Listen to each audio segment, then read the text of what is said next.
Hello guys, সবাই কেমন আছে? আশা করছি ভালো আছে। আমিও খুব ভালো আছি। Welcome back to my channel. তো দেখো, সকাল সকাল ভিডিওটা স্টার্ট করলাম।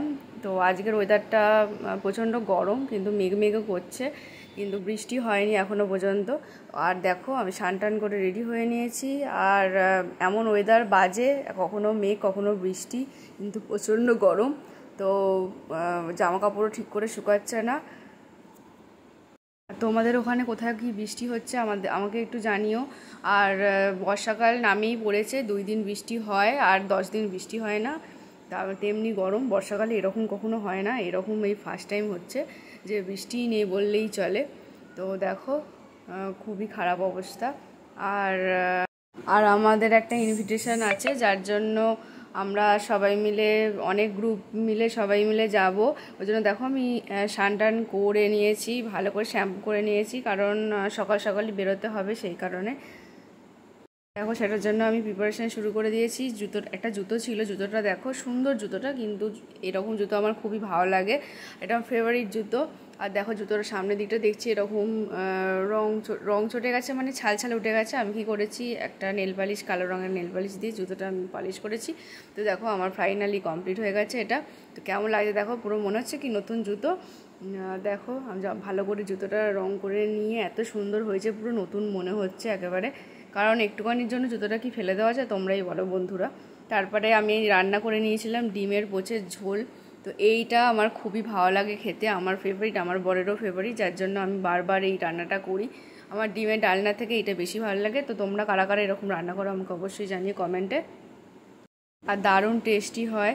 তো তারপর দেখো, আমি তোমাদেরকে দেখাচ্ছি ও, মানে যেখানে যাব ইনভিটেশনে, সেটা হচ্ছে এক দাদার বন্ধুর, ওর ছেলের বইতে আছে। তো একটা গিফট আমরা কিনেছি।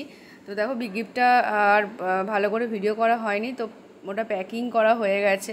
তো এটা ছিল একটা মিল্টনের টিফিন বক্স, আর বোতল মতো ছিল, খুবই সুন্দর দেখতে। মিল্টনের জিনিস তো খুবই ভালো হয়। আর কি দেবো ভেবে পাচ্ছি না, কাউকে কোনো কিছু গিফট দেওয়ার জন্য কনফিউজ হয়ে যায় কী জিনিস দেবো। তো শেষমেশ এটা ফাইনাল করেছি। তো দেখো, এইটা প্যাকিং করা হয়ে গেছে। কোনো জায়গায় ইনভিটেশন থাকলে তো তোমরা জানোই, মানে ওখানে গিয়ে একদিনের জন্য থাকবো, কারণ অনেকটা দূর, প্রচণ্ড দূর জার্নি হবে। তো ওখানে গিয়ে ফেরাটা সম্ভব নয়, তাই জন্য একদিনের জন্য থাকবো। আর ওখানে কোনো জায়গায় দূরে যাওয়া মানে তো তোমরা জানোই, প্রচুর প্রচুর মানে হ্যাপাজার হয়।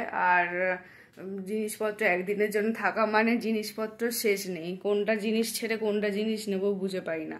তো যেহেতু কালকে ভোর ভোর বেরোবো, তো আজকে ওই জন্য জিনিসপত্র সব প্যাকিং করতে হবে।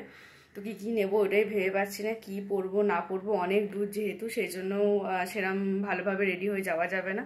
তো ওখানে গিয়ে রেডি হতে হবে, সেরকম কোনো একটা কিছু পরে নেবো।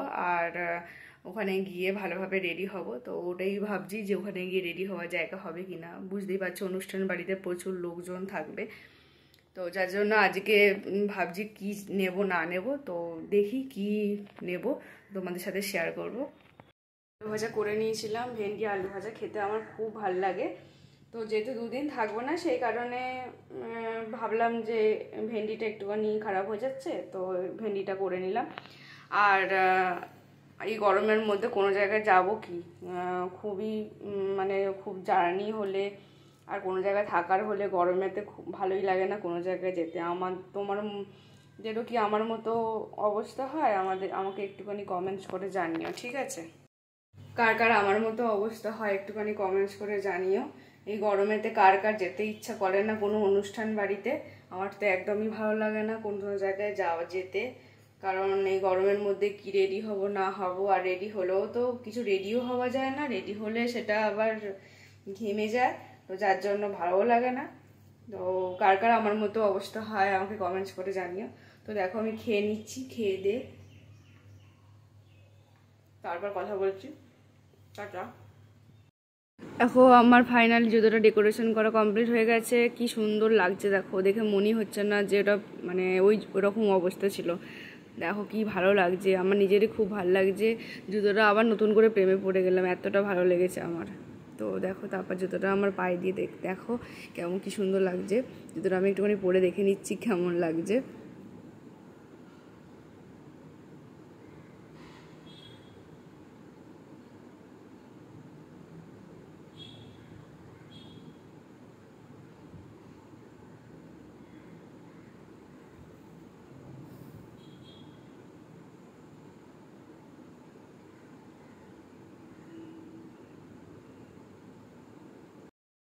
তারপর দেখো আমি অনেকক্ষণ ধরে খুঁজে খুঁজে খুঁজে কোন শাড়ি পরবো, কী পরবো না পরবো কিছু বুঝতে পারছি না, কারণ যেহেতু ওটা দুপুরবেলাতে অনুষ্ঠানটা, তো না বুঝতে পেরে শেষ পর্যন্ত বর যখন এলো ওকে দিয়ে একটা শাড়ি ফাইনাল করলাম। তো ও বললো এটা পরতে এটা ভালো লাগবে, তো এটা বার করলাম। নাহলে কতগুলো শাড়ি বার করেছিলাম, নিয়ে বসেছিলাম কোনটা পরবো না পরবো। কোনো জায়গায় গেলে আমার যতই জিনিস থাকুক না কেন আমি কনফিউজ হয়ে যাই। এটা আমার মতো কজনের এরকম হয় আমাকে জানিও। ভিডিওটা এখানেই শেষ করছি, কেমন হয়ে জানি। টাটা বাই, পরে দেখা হচ্ছে আবার।